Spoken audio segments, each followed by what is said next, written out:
ಇದು ಕಾಂಗ್ರೆಸ್ನ ಕಥೆಯಾದರೆ ಇನ್ನೊಂದು ಕಡೆ ವಿಪಕ್ಷ ಬಿಜೆಪಿಯಲ್ಲಿ ಈಗಾಗಲೇ ಎರಡು ಬಣಗಳಿರೋ ವಿಚಾರ ನಿಮಗೆ ಗೊತ್ತೇ ಇದೆ. ರೆಬಲ್ಸ್ ಅಂತ ಕರೆಸಿಕೊಳ್ಳೋ ಬಿಜೆಪಿ ನಾಯಕರ ವಿರುದ್ಧ ಮಾಜಿ ಮುಖ್ಯಮಂತ್ರಿ BS ಯಡಿಯೂರಪ್ಪನವರು ಗರಂ ಆಗಿದ್ದಾರೆ. ಬೆಂಗಳೂರಿನಲ್ಲಿ ಮಾಜಿ ಶಾಸಕರುಗಳ ಜೊತೆಗೆ ಸಭೆ ನಡೀತಾ ಇದೆ. ರೆಬಲ್ ನಾಯಕರಿಗೆ ಎಚ್ಚರಿಕೆಯ ಸಂದೇಶವನ್ನು ರವಾನೆ ಮಾಡಿದ್ದಾರೆ. ಈ ಸಭೆಯ ಮುಖಾಂತರ BS ಯಡಿಯೂರಪ್ಪ ವಿಜೇಂದ್ರ ವಿರುದ್ಧ ಬಹಿರಂಗ ಹೇಳಿಕೆ ಕೊಡ್ತಿದ್ದಾರೆ. ಯತ್ನಾಳ್ ಆ್ಯಂಡ್ ಟೀಮ್ ರಾಜ್ಯಾಧ್ಯಕ್ಷರ ವಿರುದ್ಧ ಹೇಳಿಕೆ ನೀಡುವವರ ವಿರುದ್ಧ ಸದ್ಯದಲ್ಲೇ ಕ್ರಮ ಆಗುತ್ತೆ, ಸೂಕ್ತ ಸಮಯದಲ್ಲಿ ಹೈಕಮಾಂಡ್ ಕ್ರಮ ಕೈಗೊಳ್ಳುತ್ತೆ ಅಂತ BS ಯಡಿಯೂರಪ್ಪ ಮಾತಾಡಿದ್ದಾರೆ. ಎಲ್ಲ ಬೆಳವಣಿಗೆಗಳನ್ನು ಕೇಂದ್ರ ನಾಯಕರು ಬಹಳ ಸೂಕ್ಷ್ಮವಾಗಿ ಗಮನಿಸ್ತಾ ಇದ್ದಾರೆ. ಮಾಜಿ ಶಾಸಕರ ಸಭೆಯಲ್ಲಿ ಯತ್ನಾಳ್ ಮಣಕ್ಕೆ ಈ ಸಂದೇಶವನ್ನು ರವಾನೆ ಮಾಡಲಾಗಿದೆ. ಬೆಂಗಳೂರಿನ ಖಾಸಗಿ ಹೋಟೆಲ್ ಒಂದರಲ್ಲಿ ಈ ಸಭೆ ನಡೆದಿದೆ. ಮಾಜಿ ಮುಖ್ಯಮಂತ್ರಿ BS ಯಡಿಯೂರಪ್ಪ ಮಾಜಿ ಶಾಸಕರನ್ನ ಕೂಡ್ಕೊಂಡು ಈ ಸಭೆ ನಡೆಸಿದ್ದಾರೆ. ಈ ಸಭೆ ಮುಖಾಂತರ ಯತ್ನಾಳ್ ಬಣಕ್ಕೆ ಒಂದು ಖಡಕ್ ಸಂದೇಶ ಕೊಡೋ ಪ್ರಯತ್ನ ನಡೆದಿದೆ. ಯಾರ್ಯಾರು ರಾಜ್ಯಾಧ್ಯಕ್ಷರ ವಿರುದ್ಧ ವಿಜೇಂದ್ರ ವಿರುದ್ಧ ಮಾತಾಡ್ತಿದ್ದಾರೆ ಅವರೆಲ್ಲರ ವಿರುದ್ಧ ಸೂಕ್ತ ಸಮಯದಲ್ಲಿ ಕ್ರಮ ಕೈಗೊಳ್ಳುತ್ತೆ ಹೈಕಮಾಂಡ್ ಅನ್ನೋ ಮಾತನ್ನು ಕೂಡ ಆಡಿದ್ದಾರೆ. ರಾಜ್ಯಾಧ್ಯಕ್ಷರ ವಿರುದ್ಧ ಯಾರು ಮಾತಾಡಬಾರ್ದು ಮತ್ತು ಪಕ್ಷದ ನಿಯಮಕ್ಕೆ ಎಲ್ಲರೂ ಬದ್ಧರಾಗಿರಬೇಕು ಅನ್ನೋದನ್ನು ಈ ಸಭೆಯ ಮುಖಾಂತರ ಮತ್ತೊಮ್ಮೆ ಕಡಿಮೆ ಮಾಡಿದ್ದಾರೆ. ಯತ್ನಾಳ್ ಬಣಕ್ಕೆ ಒಂದು ಪರೋಕ್ಷ ಎಚ್ಚರಿಕೆ ಕೊಟ್ಟಿದ್ದಾರೆ.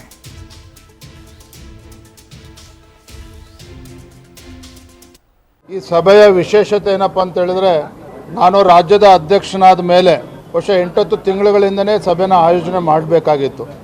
ಕೆಲಸದ ಒತ್ತಡ ಬೇರೆ ಬೇರೆ ಕಾರಣಕ್ಕೆ ಈ ಸಭೆ ಮಾಡೋದಕ್ಕೆ ಸಾಧ್ಯ ಆಗಿರಲಿಲ್ಲ.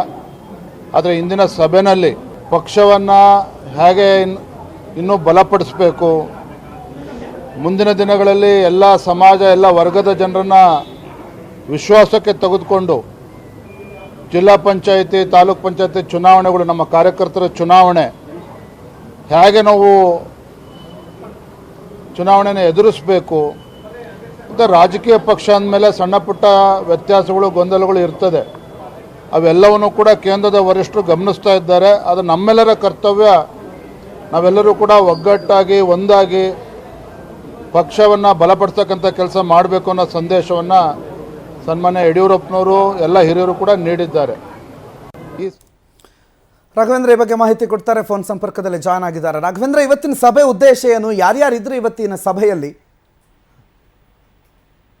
ಪ್ರಣತ್, ಪ್ರಮುಖವಾಗಿ ಬಿಜೆಪಿಯಲ್ಲಿ ಕೆಲವೊಂದಿಷ್ಟು ಸಂಘಟನೆಯ ದೃಷ್ಟಿಯಿಂದ ಇವತ್ತಿನ ನಡೆದಂತಹ ಸಭೆ ಸಾಕಷ್ಟು ಮಹತ್ವವನ್ನು ಪಡ್ಕೊಂಡಿರ್ತಕ್ಕಂಥದ್ದು. ಯಾಕಂದ್ರೆ ವಿಜೇಂದ್ರ ಅವರು ರಾಜ್ಯಾಧ್ಯಕ್ಷ ಆದ ಬಳಿಕ ಸ್ವತಂತ್ರ ಅಭ್ಯರ್ಥಿಗಳನ್ನ ಕರೆದು ಯಾವತ್ತೂ ಸಹ ಈ ರೀತಿ ದೊಡ್ಡ ಮಟ್ಟಿಗೆ ಸಭೆಯನ್ನ ಮಾಡಿದ್ದಿಲ್ಲ.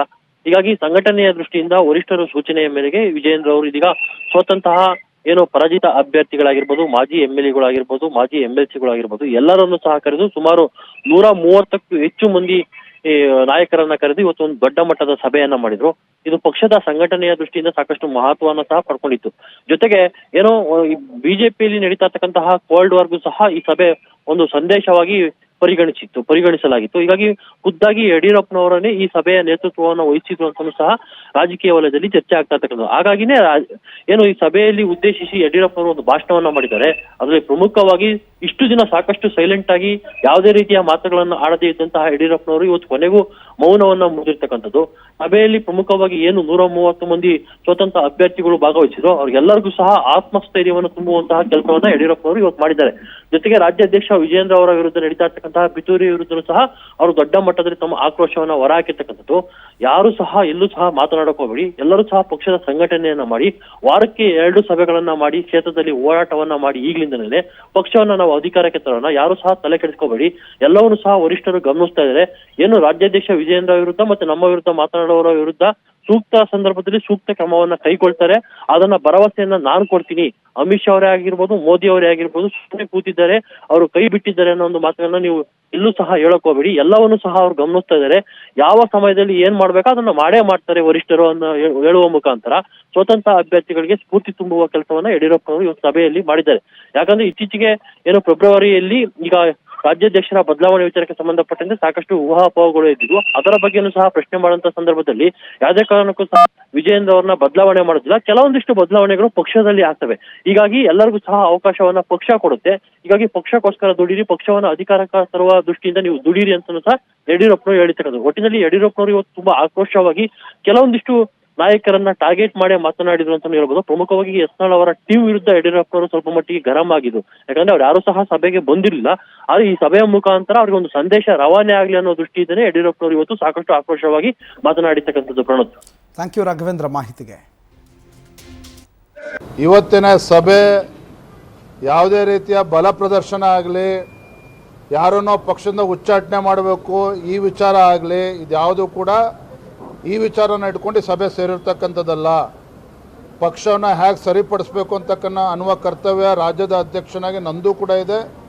ಪಕ್ಷದ ಹಿರಿಯರು ವರಿಷ್ಠರು ಕೂಡ ಇದ್ರ ಬಗ್ಗೆ ನಮಗೆ ಮಾರ್ಗದರ್ಶನ ನೀಡುತ್ತಾರೆ. ಆದರೆ ಇವತ್ತಿನ ಸಭೆ ಇವೆಲ್ಲವನ್ನು ಕೂಡ ಬದಿಗಿಟ್ಟು ಪಕ್ಷವನ್ನು ಬಲಪಡಿಸ್ತಕ್ಕಂಥ ನಿಟ್ಟಿನಲ್ಲಿ ಎಲ್ಲರನ್ನೂ ಕೂಡ ಜೊತೆಲಿ ತೆಗೆದುಕೊಂಡು ಹೋಗಬೇಕು, ಈ ನಿಟ್ಟಿನಲ್ಲಿ ಸಭೆಯನ್ನು ಮಾಡಿದ್ದೇವೆ.